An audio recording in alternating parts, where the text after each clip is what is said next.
That's exactly it. We've had a number as a broker, Andrea. I know you've had a number of people that's wanted to be a realtor and they needed you to sponsor them. So can you explain the sponsoring portion of just how you go about once you take the classes? What do they need to do? Yeah, so everyone is always curious about just how do you get started in real estate. It starts out the same way for everyone. The state requires 120 classroom hours to begin. The 120 classroom hours are split into 4 different classes. That's going to be your appraisal, your principles and practice, your law, and finance. So in order to sit for your state exam, anyone can start the classes, but once you finish with those classes, you'll receive some certificates, 4 certificates, and then you're ready to talk to a broker, and your broker has to sponsor you to be able to sit for the test. So in order to hold or have a real estate license, you have to work under a broker for so many years or so many transactions or having the educational requirements before you can become a broker as well, which is a good thing. Part of the reason why is there's a lot. You're dealing with contracts, you're dealing with folks making the biggest purchase in their entire life. And so you're going to need that guidance from your broker to help you maneuver through those transactions. If you've already taken the classes, then you know that those classes are just teaching you how to be legal. They are not teaching you how to actually practice real estate. They're not going over the contracts. That kind of comes after you pass the test. So the first step is getting through the 120 hours.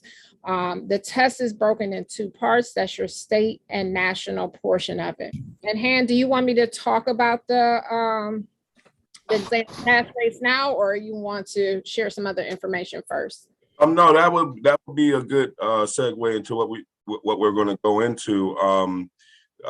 Yeah, so if Andrea she has some of the success rates for the different colleges and things throughout the state. So yeah, go ahead and go into that, Andrea.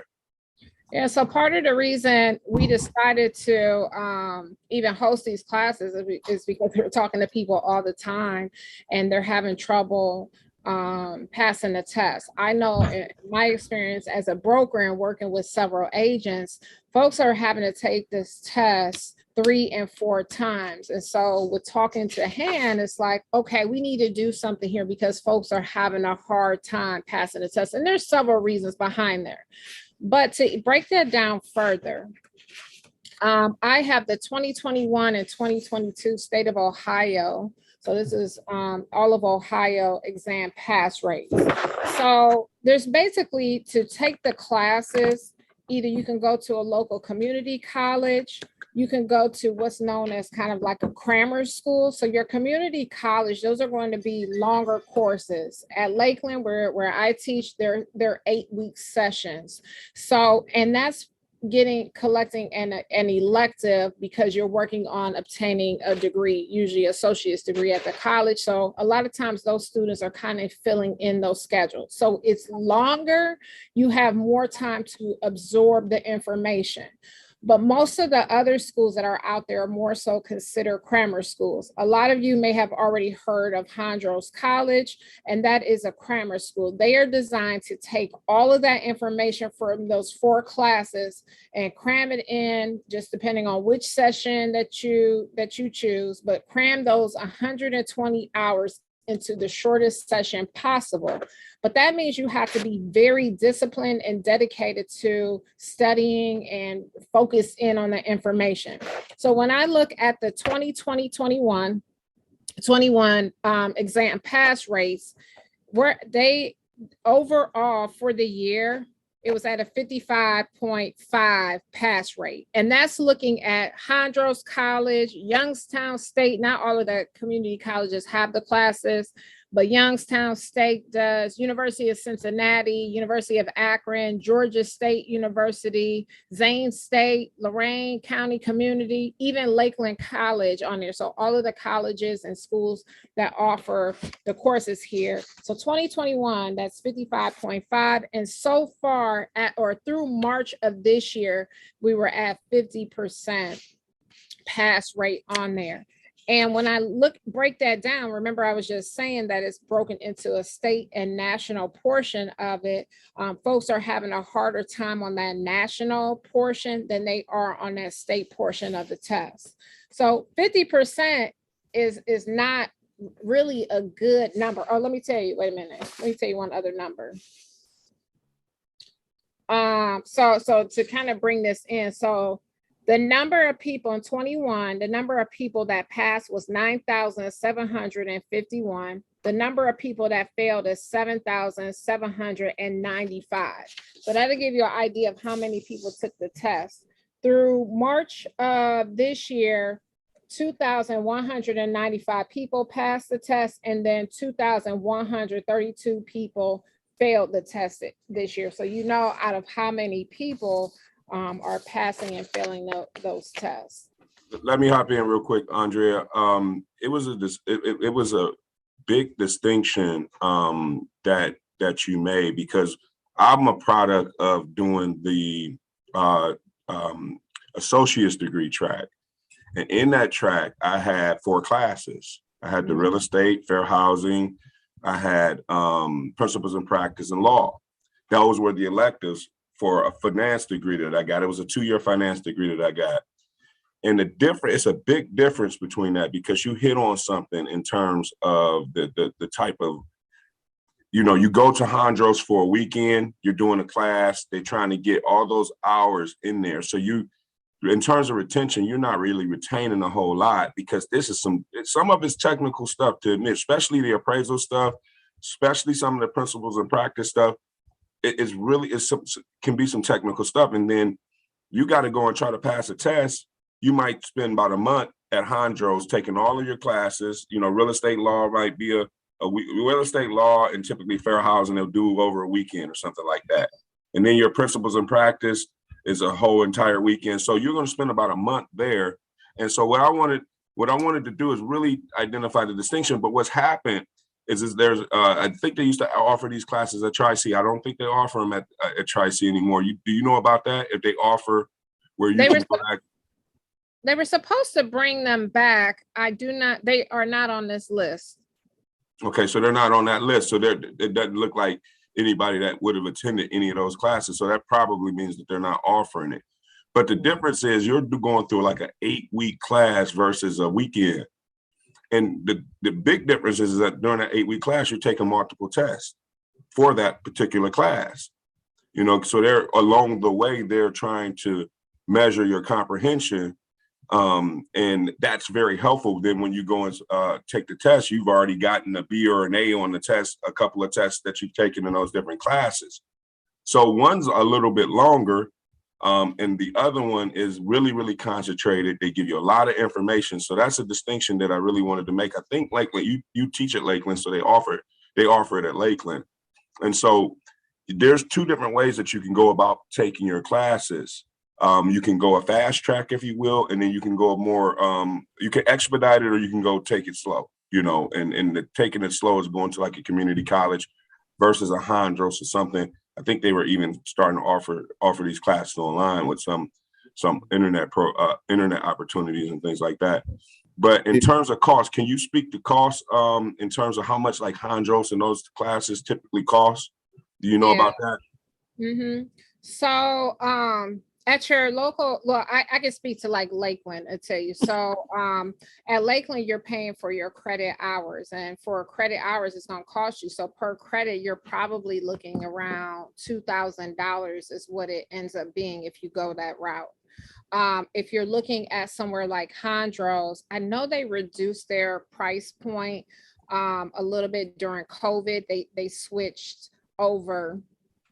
So I guess let me say this first. When you're thinking, if you haven't signed up for classes, you have to identify what type of learner you are, right? If you're a online, internet, self-paced type of person, or do you need a live instructor? Because some of the different courses offer different settings. So at Lakeland, I teach their online courses. They do have in person, but when COVID hit, everything kind of switched over to online. So with the model that Lakeland has, it's kind of like a combination. Like Hann said, it's a lot of tests, it's a lot of discussion questions, a lot of videos that they're watching, and they have me as an instructor to answer any of their questions. At Hondros, their price point last time I checked was somewhere around like $1,600. That's for all 4 of your sessions. There's no payment plan option with that. You have to pay that portion of that with it. And then anything extra like grammar courses or anything like that, you pay on top of that. Hondros, when COVID kind of hit, they switched to a virtual hybrid type of model.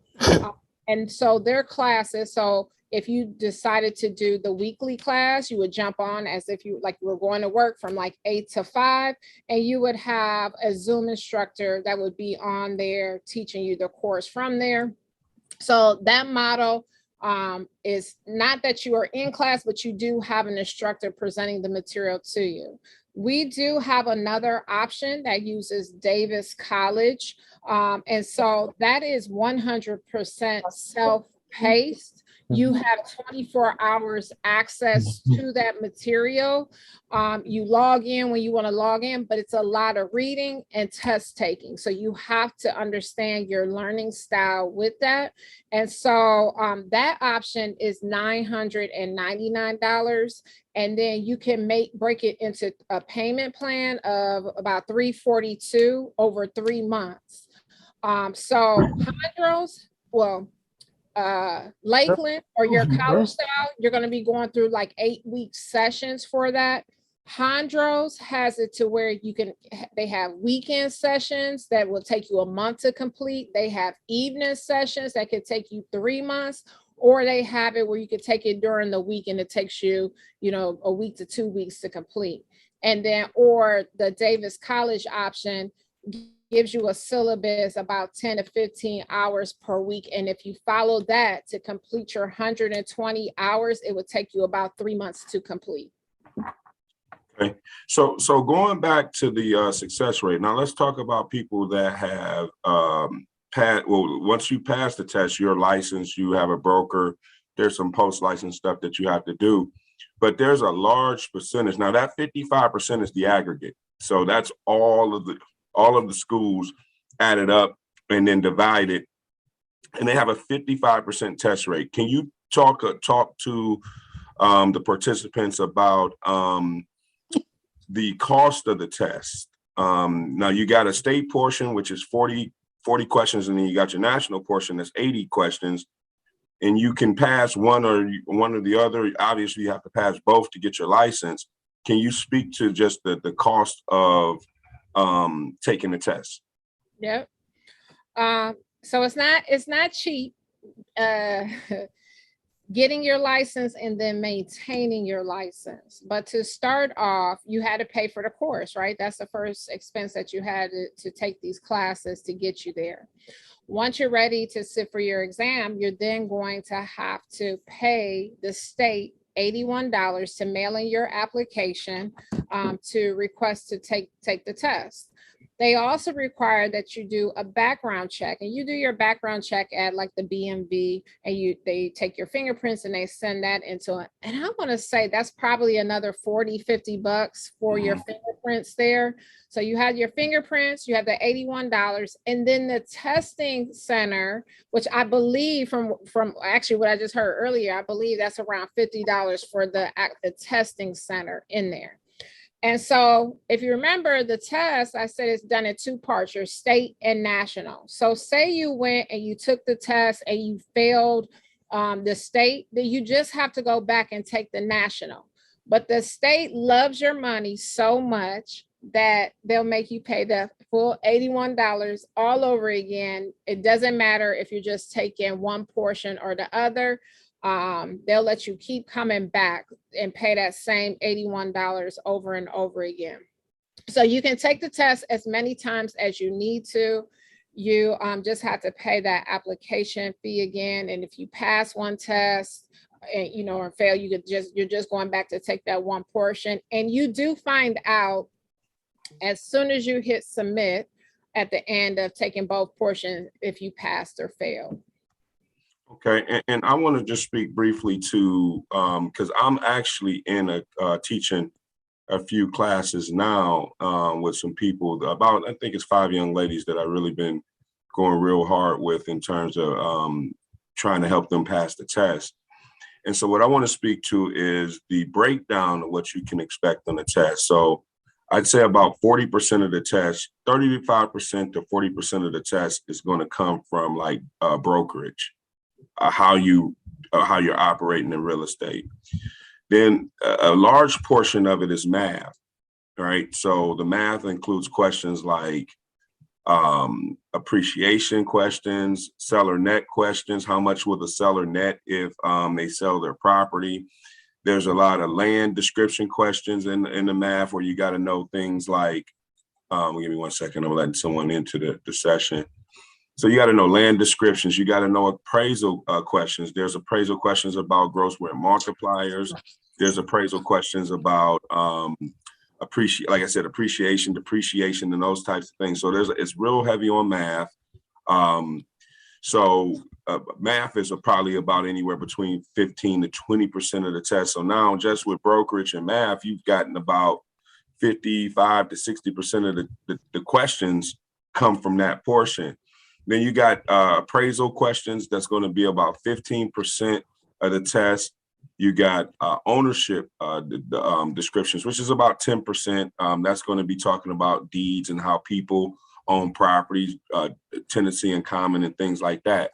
So and then you have one finance. Finance is a big one, and that's another one that a lot of people struggle on, is the finance section of the test. And so finance is typically about 15 to 20% of the test. So the test is broken down into sections. And then what happens is when you go take the test, as soon as you push submit, if you pass, I don't care what I got, what I was strong in, I passed. You get a 70 or you get a 90, you still call the realtor or a real estate agent. It doesn't matter what you get, a 71 or you get 100 on the test, they still gonna call you a real estate agent.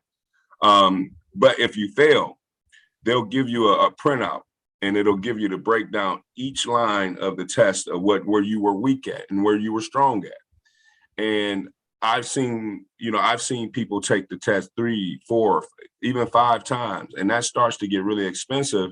And then I believe, Andrea, you have to do the background check once a year. I think that background check's only good for a certain amount of time.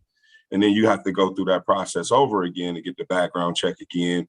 And then honestly, this is what I've seen, is every time that you're unsuccessful on that test, because a lot of people go real hard at first, and then they go in there and they may fail the test, and then they get discouraged, and then they wait a while and don't really stay on top of trying to take the test because they've grind for a month and a half, and they've taken a substantial portion out of their life to try to pass this test and they fail.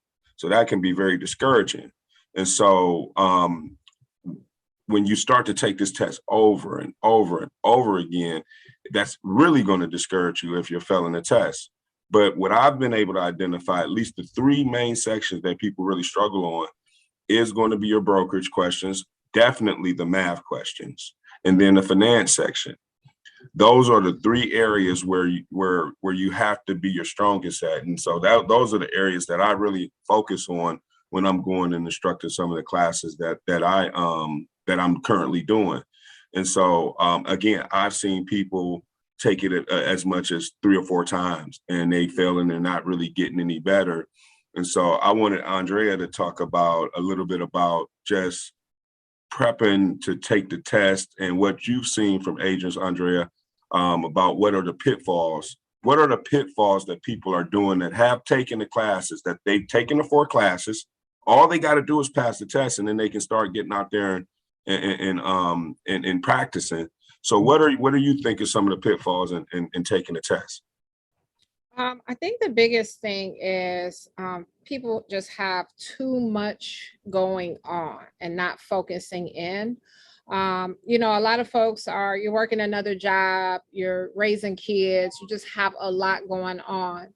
And so what I find is a lot of times people take the class, you spent the time, you took the class, you went through everything, you studied a little bit, and then you say, I'm just about to go take this test and see how I do. And you're hoping that you just kind of wing it and you happen to pass. This is not that type of test where you just kind of jump out there. I've seen people spend a lot of money retaking this test. This is the type of test that you made a commitment and set a goal that you want to sell real estate, invest in real estate, something that has required you to get your real estate license. And so now it's time for you to buckle down. It's really a short period of time. You think just for the amount of money that you can make in real estate, you think about people go to college for 4 and 5 and 6 years, 8 years. And we're just talking about buckling down for 3 months, 6 months at the most to be able to get this done. And I just think it's the lack of focus. You have to scale back on social media, scale back on, that favorite TV show, and just really dive into the material. I didn't share this with you guys, but the national portion of the test has 80 questions. The state portion has 40 questions. You have 120 minutes to take the national portion. You have 60 minutes to take the state portion, and they're looking for a 70% pass rate on there. And then the other thing that makes up that 120 hours, 40 hours is going to be law, 40 hours is going towards principles and practice, 20 for appraisal, and then 20 for finance is that breakdown of the 120 hours of what that looks like. Mm-hmm. Now, also, Andrea, off the record, we had talked about just when somebody doesn't want to give the time that it takes to just take the test, what is that going to do out in the field when you become a realtor? Typically what we see, if you don't have the wherewithal to take time out of your life, literally y'all gonna have to go in to your wife or your husband, your spouse or significant other and say, hey, you're gonna have to take care of the kids for a couple of weeks. I gotta grind because I gotta take this test. Because if you don't do that, then it just becomes more and more expensive. You become more and more discouraged. So off the record, we had a discussion about if you're not willing to do that on the front end, what happens when you get out in the field? Well, I would tell you what real estate is not. I hear this comparison a lot. It's not what you see it is on HGTV or some of these other reality shows. Real estate is a serious grind. And the biggest thing that makes it so hard is that we are really in a high level customer service business. Showing the houses, that's the easy part. That's the part they show you on TV and make it look good. Filling in the contract, because the contracts are written by our attorneys, we're filling it in. It might get a little uncomfortable in the beginning because you're not familiar with the contract, but once you learn the contract, it's easy filling in blanks. The hard part is managing your time, managing paperwork, and managing people, right? Because in every transaction, you're going to have at minimum probably about 4 people. You as the buyer or seller's agent, that other agent on there, you have a buyer, a seller, and if they're married, they'll have a spouse. And they're all dealing with some kind of emotion, whether they want to sell the house or not. And then there could be a lack of professionalism in there. So what happens is if you're going through this process and you're not taking this serious as far as putting in the work to take the test, are you really going to get on the other side of this and really put in the work when it comes to your client, fighting for your client? You know, when you have to call that agent on the other end 5 times after you called and text and emailed and they didn't return your call, but your client is pressuring you on the back end, are you going to go that extra mile, or are you just going to call them back, say, after 1 or 2 tries and say, oh, they're not answering, right? That is the difference that between a successful agent and an agent that ends up out of the business within the first year.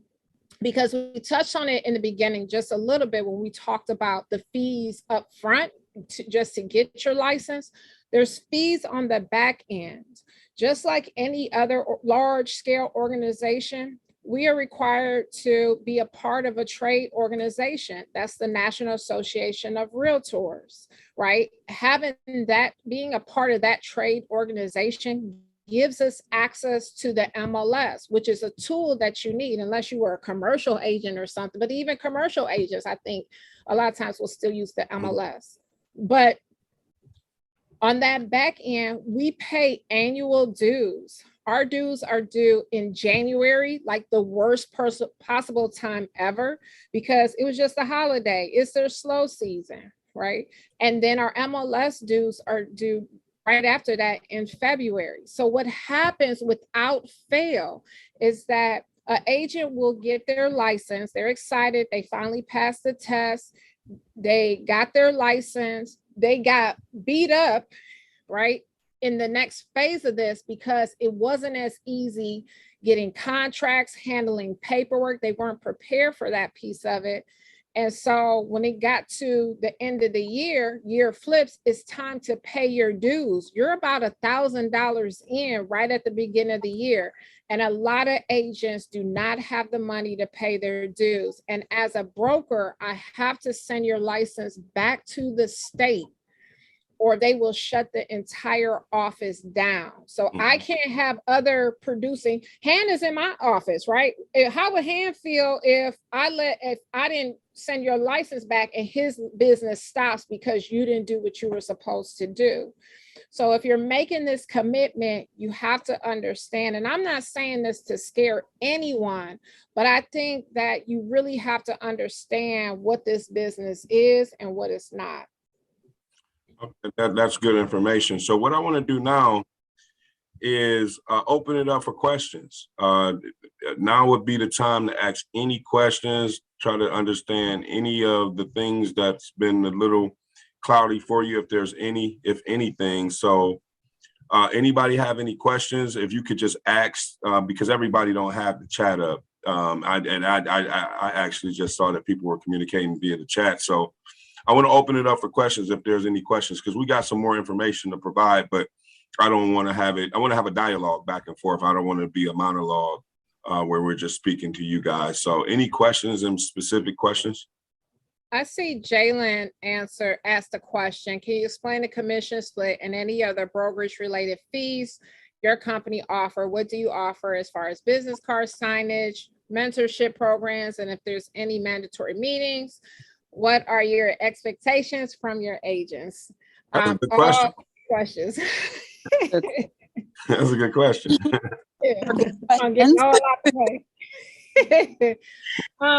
Okay, so we'll talk about commissions. We'll talk about my office, and we'll just talk about what's out there and what you'll come across, right?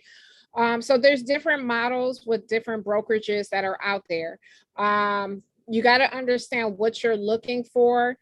Because there's something for everyone, right? So you have to really understand what you're looking for in your business. So there are some models out there that will that's completely 100% virtual, right? They don't have an office, they don't have anything. It's just a virtual. You go on there, that's where you talk to your broker. Everything is done through that virtual model. It's a popular model.